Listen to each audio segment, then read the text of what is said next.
Hi guys, welcome back to my YouTube channel. ಎಲ್ಲರೂ ಹೇಗಿದ್ದರೆ ಎಲ್ಲರೂ ಚೆನ್ನಾಗಿದ್ದಾರೆ ಅಂದ್ಕೊಂಡಿದ್ದೀನಿ. ಇವತ್ತಿನ ವೀಡಿಯೋದಲ್ಲಿ ನಾನು ಜವಳಿಕಾಯಲ್ಲಿ ಬಸ್ಸಾರು ಯಾವ ರೀತಿ ಮಾಡೋದು ಅಂತೇಳಿ ತೋರಿಸ್ತಾ ಇದ್ದೀನಿ. ಬನ್ನಿ, ತುಂಬಾ ಈಸಿ ಆಗಿರುತ್ತೆ. ಯಾವ ರೀತಿ ಮಾಡೋದು ಅಂತ ಬನ್ನಿ ತೋರಿಸ್ತೀನಿ. ನಾನೀಗ ಜವಳಿಕಾಯಿನ ಆ ಕಡೆ ಈ ಕಡೆ ತುದಿನ ಮುರಿದ್ಬಿಟ್ಟು ನಾನು ಚಿಕ್ಕ ಚಿಕ್ಕದಾಗಿ ಹೆಚ್ಚಿಟ್ಕೊಂಡಿದ್ದೀನಿ. ತೊಳೆದು ಇಟ್ಕೊಂಡಿದ್ದೀನಿ. ಅದನ್ನು ನಾನು ಕುಕ್ಕರಲ್ಲಿ ಕೂಗಿಸ್ಕೊಳ್ಳೋಣ ಅಂತ ಹೇಳ್ಬಿಟ್ಟು ಕುಕ್ಕರ್ಗೆ ನಾನು ಆ್ಯಡ್ ಮಾಡ್ಕೊತಾ ಇದ್ದೀನಿ. ತುಂಬ ಈಸಿಯಾಗಿ ಮಾಡ್ಬೋದು, ಹಾಗೆ ತುಂಬ ಟೇಸ್ಟಿಯಾಗಿರುತ್ತೆ. ಇದಕ್ಕೆ ನಾನು 1 ಬೌಲಷ್ಟು ತೊಗರಿಬೇಳೆನ ಹಾಕ್ಕೊಂಡಿದ್ದೀನಿ. ಅದನ್ನು ಕೂಡ ವಾಶ್ ಮಾಡಿಕೊಂಡು ನಾನು ಕುಕ್ಕರ್ಗೆ ಜವಳಿಕಾಯಿ ಜೊತೆಗೇ ಆ್ಯಡ್ ಮಾಡ್ಕೊತೀನಿ. ಇವೆರಡನ್ನೂ ಆ್ಯಡ್ ಮಾಡೋದ್ರಿಂದ ತುಂಬಾ ಟೇಸ್ಟಿಯಾಗಿರುತ್ತೆ. ಈಗ ನಾನು ಅದಕ್ಕೆ 2-3 ಕಪ್ಪಷ್ಟು ನೀರನ್ನ ಆ್ಯಡ್ ಮಾಡಿಕೊಂಡು ಕುಕ್ಕರಲ್ಲಿ ಕೂಗಿಸ್ಕೊತೀನಿ. ಹಾಗೆ ಅದಕ್ಕೆ ಒಗ್ಗರಣೆಗೆ ಒಂದು ಸ್ವಲ್ಪ ಈರುಳ್ಳಿನ ಹೆಚ್ಚಿಟ್ಕೊಂಡಿದ್ದೆ. ಕಾಳಿಗೂ ಹಾಗೆ ಮತ್ತು ಸಾಂಬಾರಿಗೂ ಕೂಡ ಎರಡಕ್ಕೂ ಕೂಡ ಹೆಚ್ಚಿಟ್ಕೊಂಡಿದ್ದೀನಿ. ನಾನು 2 ಈರುಳ್ಳಿನ ತೊಗೊಂಡು ಹೆಚ್ಚಿಟ್ಕೊಂಡಿದ್ದೆ. ಈಗ ನಾನು ಸ್ವಲ್ಪ ಮಿಕ್ಸಿ ರುಬ್ಕೋಬೇಕು. ಅದಕ್ಕೆ ಮಸಾಲೆಗೆ ಸ್ವಲ್ಪ ಬಾಣಲೆಗೆ ಎಣ್ಣೆನ ಹಾಕ್ಕೊಂಡಿದ್ದೀನಿ. ನಾನು ಕೊಬ್ಬರಿ ಎಣ್ಣೆ ಯೂಸ್ ಮಾಡ್ತಿದ್ದೀನಿ. ನೀವು ಬೇಕಂದರೆ ಬೇರೆ ಎಣ್ಣೆ ಯೂಸ್ ಮಾಡ್ಬೋದು, ಗೋಲ್ಡ್ ವಿನ್ನರ್ ಅಥವಾ ಯಾವುದಾದ್ರೂ. ಹಾಗೆ ನಾನು ಜೀರಿಗೆ ಸಾಸಿವೆನ ಕೂಡ ಹಾಕ್ಕೊಂಡಿದ್ದೀನಿ. ಹಾಗೆ ಕರ್ಬೇವಿನ ಸೊಪ್ಪು ಸ್ವಲ್ಪ ಲೋ ಫ್ಲೇಮಲ್ಲಿ ಇಟ್ಕೊಂಡು ಫ್ರೈ ಮಾಡ್ಕೊಳ್ಳಿ ಈರುಳ್ಳಿ ಎಲ್ಲನೂ ಕೂಡ.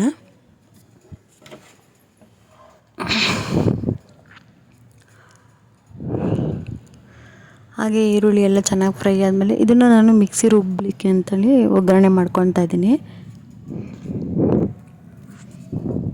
ಇದಾದ ನಂತರ ನಾನು 3-4 ಬೆಳ್ಳುಳ್ಳಿನ ತೊಗೊಂಡು ಅದನ್ನು ಕೂಡ ಫ್ರೈ ಮಾಡ್ಕೊತಾ ಇದ್ದೀನಿ. ಹಸಿ ಈರುಳ್ಳಿ ಮತ್ತು ಬೆಳ್ಳುಳ್ಳಿನ ಹಾಕಿದ್ರೆ ಬಸ್ಸಾರಿಗೆ ಟೇಸ್ಟ್ ಬರಲ್ಲ ಅಂತೇಳ್ಬಿಟ್ಟು ನಾನು ಫ್ರೈ ಮಾಡ್ಕೊಂಡು ಹಾಕ್ಕೊತೀನಿ. ಈಗ ನಾನು ಏನು ಫ್ರೈ ಮಾಡ್ಕೊಂಡಿದ್ದೆ ಆ ಈರುಳ್ಳಿ, ಬೆಳ್ಳುಳ್ಳಿ ಮತ್ತು ಎಲ್ಲ ಐಟಮ್ನೂ ಕೂಡ ಒಂದು ಮಿಕ್ಸರ್ ಜಾರಿಗೆ ಆ್ಯಡ್ ಮಾಡ್ಕೊತೀನಿ. ಅಷ್ಟೊತ್ತಿಗೆ ಮತ್ತು ಬೇಳೆ ಮತ್ತು ಜವಳಿಕಾಯಿ ಎರಡೂ ಕೂಡ ಬೇಯುತ್ತೆ. ಜವಳಿಕಾಯಿ ಒಬ್ಬೊಬ್ಬರು ಕಡೆ ಒಂದೊಂದು ರೀತಿಲಿ ಕರೀತಾರೆ. ಜವಳಿಕಾಯಿ ಅಂತಾರೆ, ಇನ್ನೊಂದೇನೋ ಹೆಸ್ರಲ್ಲಿ ಗೋರಿಕಾಯಿ ಅಂತೆಲ್ಲ ಕರೀತಾರೆ. ಅದು ಕೂಡ ತುಂಬಾ ಟೇಸ್ಟ್ ಚೆನ್ನಾಗಿರುತ್ತೆ. ಅದಕ್ಕೆ ನಾನು ನಿಮ್ಮ ಜೊತೆ ಶೇರ್ ಮಾಡ್ತಾಯಿದ್ದೀನಿ. ಹಾಗೆ ನಾನು 1 ಟೇಬಲ್ ಸ್ಪೂನಷ್ಟು ಖಾರದ ಪುಡಿನ ಹಾಕ್ಕೊಂಡಿದ್ದೀನಿ. 1.5 ಸ್ಪೂನ್ ಹಾಕ್ಕೊಂಡಿದ್ದೀನಿ, ಖಾರ ಕಮ್ಮಿ ಆಗುತ್ತೆ ಅಂತೇಳಿ. ಹಾಗೆ 1 ಸ್ಪೂನಷ್ಟು ಸಾಂಬಾರು ಪೌಡ್ರನ್ನು ಕೂಡ ಆ್ಯಡ್ ಮಾಡ್ಕೊಂಡಿದ್ದೀನಿ. ಈಗ ಕೊತ್ತಂಬರಿ ಸೊಪ್ಪು ಮತ್ತು ಸ್ವಲ್ಪ ಹುಣಸೆಹಣ್ಣು ತೊಗೊಂಡಿದ್ದೀನಿ ತೊಳೆದು. ನಿಮಗೆ ಹುಳಿ ಸ್ವಲ್ಪ ಕಮ್ಮಿ ಬೇಕಂದರೆ ಕಮ್ಮಿ ಹುಣಸೆಹಣ್ಣು ತೊಗೊಬೋದು.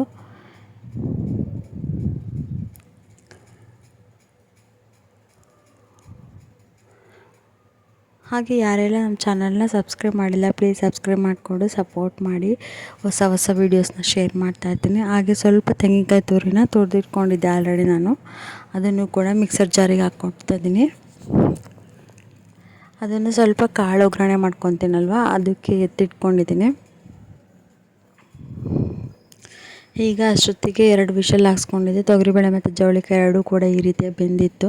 ಅದರಲ್ಲಿ 1-2 ಸೌಟಷ್ಟು ನಾನು ಮಿಕ್ಸರ್ ಜಾರಿಗೆ ಹಾಕ್ಕೊಂಡಿದ್ದೀನಿ ರುಬ್ಲಿಕ್ಕೆ ಅಂತೇಳ್ಬಿಟ್ಟು. ಅದ್ರ ನೀರನ್ನು ವೇಸ್ಟ್ ಮಾಡೋದು ಬೇಡ. ಅದನ್ನು ನಾವು ಎಲ್ಲನೂ ತಕ್ಕೊಂಡು ಕಾಳು ಒಗ್ಗರಣೆ ಮಾಡ್ಕೊತೀವಲ್ವ, ರಸನ ಸಾಂಬಾರಿಗೆ ಹಾಕ್ಬಿಟ್ಟು ಕಾಳು ಮಾತ್ರ ಒಗ್ಗರಣೆ ಮಾಡ್ಕೊಳ್ಳೋಣ. ಆ ರಸದಲ್ಲೇ ಸಾಂಬಾರು ಮಾಡಿದ್ರೆ ಚೆನ್ನಾಗಿರುತ್ತೆ. ಅದರಲ್ಲೂ ಪೌಷ್ಟಿಕಾಂಶ ಎಲ್ಲ ಇರೋದ್ರಿಂದ ಅದನ್ನು ವೇಸ್ಟ್ ಮಾಡೋದು ಬೇಡ.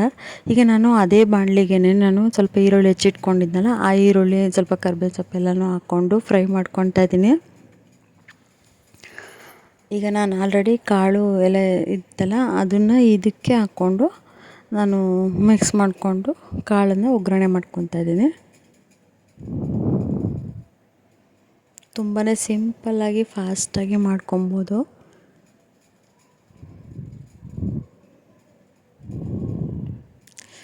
ಈಗ ಎಲ್ಲ ಫ್ರೈ ಆದ ನಂತರ 2 ಹಸಿಮೆಣ್ಸಿಕಾಯನ್ನು ಕೂಡ ಆ್ಯಡ್ ಮಾಡ್ಕೊಂಡಿದ್ದೀನಿ. ನಮ್ಮ ಕಡೆ ಕಾಳು ಒಗ್ಗರಣೆ ಅಂತೀವಿ, ನೀವೇನಂತೀರ ಅಂತ ಕಮೆಂಟ್ ಮಾಡಿ. ಅದಕ್ಕೆ ಸೊಪ್ಪು ಏನಾದರೂ ಬಸ್ಸಾರು ಸೊಪ್ಪಿನ ಸಾಂಬಾರು ಏನಾದರೂ ಮಾಡಿದ್ರೆ ಅದನ್ನು ಕೂಡ ಸೊಪ್ಪಿಂದು ಕಾಳೆಲ್ಲನೂ ಕೂಡ ಒಗ್ಗರಣೆ ಮಾಡ್ಕೊತೀವಿ. ಅದೇ ರೀತಿ ಇದಕ್ಕೂ ಕೂಡ ನಾನು ಮಾಡ್ಕೊಂಡಿದ್ದೀನಿ. ಹಾಗೆ 1 ಟೇಬಲ್ ಸ್ಪೂನಷ್ಟು ಉಪ್ಪನ್ನು ಆ್ಯಡ್ ಮಾಡ್ಕೊಂಡಿದ್ದೀನಿ.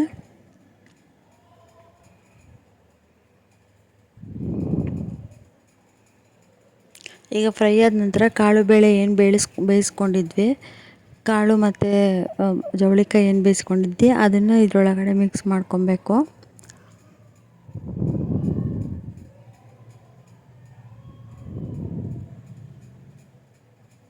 ಮಕ್ಕಳಿಗೆಲ್ಲ ಮಾಡಿಕೊಟ್ರೆ ಟೇಸ್ಟ್ ಚೆನ್ನಾಗಿರುತ್ತಲ್ಲ, ತಿಂತಾರೆ ಆರಾಮ್ಸೆ. ಹಾಗೆ ತೆಂಗಿನಕಾಯಿ ತುರಿ ಇಟ್ಟಿದ್ನಲ್ಲ ಅದನ್ನು ಕೂಡ ಆ್ಯಡ್ ಮಾಡ್ಕೊಂಡಿದ್ದೀನಿ.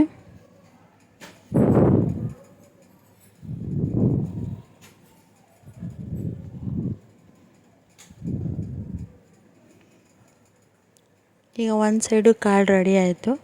ಈಗ ಇನ್ನೊಂದು ಸೈಡಿಗೆ ನಾನು ಸಾಂಬಾರಿಗೆ ಒಗ್ಗರಣೆ ಮಾಡ್ಕೊಳ್ಳೋಣ ಅಂಥೇಳಿ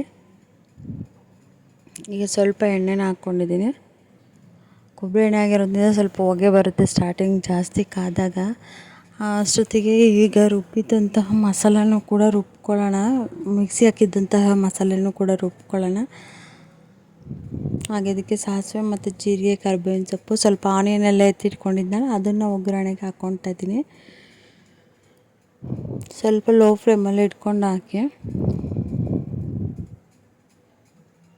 ಜಸ್ಟ್ ಸಿಂಪಲ್ಲಾಗಿ ಒಂದು ಒಗ್ಗರಣೆ ಕೊಟ್ಕೊಂಡ್ರೆ ಮುಗೀತು, ತುಂಬಾ ಚೆನ್ನಾಗಿ ಬರುತ್ತೆ. ಹಾಗೆ ಇವಾಗ ಏನು ನಾನು ಆವಾಗಲೇ ಬೇಯಿಸಿಟ್ಕೊಂಡಿರೋಂತಹ ನೀರನ್ನ ಸಪ್ರೇಟ್ ಮಾಡಿದ್ದೆ, ಆ ನೀರನ್ನು ಕೂಡ ಇದಕ್ಕೆ ಆ್ಯಡ್ ಮಾಡ್ಕೊಂಡಿದ್ದೀನಿ. ಆವಾಗ ಈಗ ಮಸಾಲೆನ ರುಬ್ಕೊಂಡು ಆ ಮಸಾಲೆನೂ ಕೂಡ ಇದಕ್ಕೆ ಆ್ಯಡ್ ಮಾಡಿಕೊಂಡ್ರೆ ನಿಮ್ಗೆ ಯಾವ ಕನ್ಸಿಸ್ಟೆನ್ಸಿ ಬೇಕೋ ಆ ಕನ್ಸಿಸ್ಟೆನ್ಸಿಗೆ ನೀರು ಹಾಕ್ಕೊಂಡ್ರೆ ಸಾಕು, ಸಾಂಬಾರು ರೆಡಿ ಆಗಿಬಿಡುತ್ತೆ. ತುಂಬಾ ಈಸಿಯಾಗಿ ಫಾಸ್ಟಾಗಿ ಮಾಡುವಂತಹ ಸಾಂಬಾರು. ಏನು ಸಾಂಬಾರು ಮಾಡೋದಂತ ಡೈಲಿ ಥಿಂಕ್ ಮಾಡ್ತಾಯಿದ್ರೆ ಇದು ಕೂಡ ಸಾಂಬಾರಲ್ಲಿ ಒಂದು ಟ್ರೈ ಮಾಡ್ಬೋದು ಅಂತ ನನ್ನ ಪ್ರಕಾರ. ನೋಡ್ಬೋದು ನಾನು ಇಷ್ಟನ್ನ ಹೆಚ್ಚಿಸ್ಕೊಂಡಿದ್ದೀನಿ ಸಾಂಬಾರನ್ನ, ತುಂಬ ಟೇಸ್ಟಿಯಾಗಿ ಬಂದಿತ್ತು. ಮುದ್ದೆ ಜೊತೆ ಒಳ್ಳೆ ಕಾಂಬಿನೇಷನ್ನು. ಮುದ್ದೆ ಜೊತೆ ವೀಡಿಯೋ ಮಾಡೋಣ ಅಂತ ಅಂದ್ಕೊಂಡೆ, ಬಟ್ ಸ್ವಲ್ಪ ಮರೆತೆ ಹೋಗ್ಬಿಟ್ಟು ಅಷ್ಟೊತ್ತಿಗೆ ನಮ್ಮ ಹಸ್ಬೆಂಡ್ ಬಂದರು ಅಂತೇಳಿ. ಐ ಹೋಪ್ ಈ ಒಂದು ರೆಸಿಪಿ ನಿಮಗೆ ಇಷ್ಟ ಆಗಿದೆ ಅಂತ ಅಂದ್ಕೊಳ್ತೀನಿ. ಈ ಸಾಂಬಾರು ನಿಮ್ಗೆ ಇಷ್ಟ ಆಗಿದ್ದರೆ ಲೈಕ್ ಮಾಡಿ, ಶೇರ್ ಮಾಡಿ, ಕಮೆಂಟ್ ಮಾಡಿ. ಆ್ಯಂಡ್ ಸಬ್ಸ್ಕ್ರೈಬ್ ಮಾಡದೆ ನೋಡ್ತಾ ಇರೋರು ಪ್ಲೀಸ್ ಸಬ್ಸ್ಕ್ರೈಬ್ ಮಾಡ್ಕೊಳ್ಳಿ. Thank you.